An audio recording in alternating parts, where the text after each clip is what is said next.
आखिर है कौन बालेंद्र शाह या बालेन शाह? नेपाल की राजनीति में भूचाल लाने वाला ये शख्स आखिर है कौन?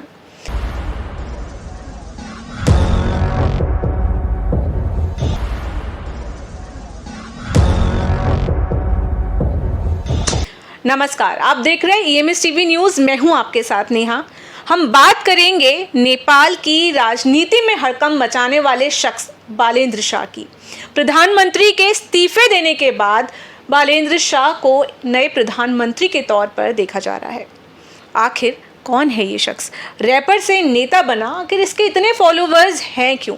चलिए जानते हैं विस्तार से। जेन ज़ी आंदोलन के बीच बालेन शाह युवाओं के दिलों पर छा गए हैं। सोशल मीडिया बैन के खिलाफ भड़की हिंसा में कई लोगों की मौत हो चुकी है, जिनमें पूर्व प्रधानमंत्री की पत्नी तक शामिल है। बड़ी संख्या में छात्र युवा सड़कों पर हैं और अब यही भीड़ बालेन को नेपाल का नया प्रधानमंत्री बनाने की मांग कर रही है। बालेन शाह पेशे से इंजीनियर और पेशेवर रैपर रह चुके हैं। उनके रैप गानों का विषय भ्रष्टाचार, व्यवस्था की कमियां और जनता की पीड़ा रहा है। उन्होंने अपने गीतों से युवाओं के दिलों में जगह बनाई और धीरे धीरे एक्टिव राजनीति की ओर कदम बढ़ाया। साल 2022 में बालेन शाह ने स्वतंत्र उम्मीदवार के रूप में काठमांडू महानगर पालिका का चुनाव लड़ा और भारी बहुमत से जीत हासिल की। ये जीत पारंपरिक राजनीतिक दलों के लिए एक बड़ा झटका थी। मेयर बनने के बाद उन्होंने भ्रष्टाचार विरोधी और विकास परक नीतियों पर जोर दिया। नेपाल की युवा पीढ़ी, खासकर जेन ज़ी और मिलेनियंस, बालेन शाह को ईमानदार और निडर मानते हैं। सोशल मीडिया पर उनकी अपील जबरदस्त है। यही वजह है कि मौजूदा विरोध प्रदर्शनों में उनका नाम सबसे आगे लिया जा रहा है।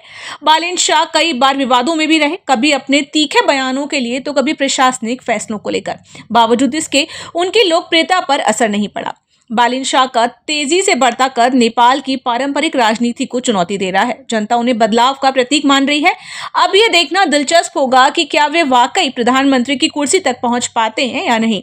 राजनीति में आने से पहले बालेन एक चर्चित रैपर थे। भ्रष्टाचार और असमानता पर उनके गानों ने युवाओं को जोड़ दिया। उनका गीत बलिदान आज आंदोलनकारियों का एंथम बन चुका है। काठमांडू के मेयर बनने के बाद उन्होंने पारदर्शिता और सख्त फैसलों के जरिए अपनी अलग पहचान बनाई।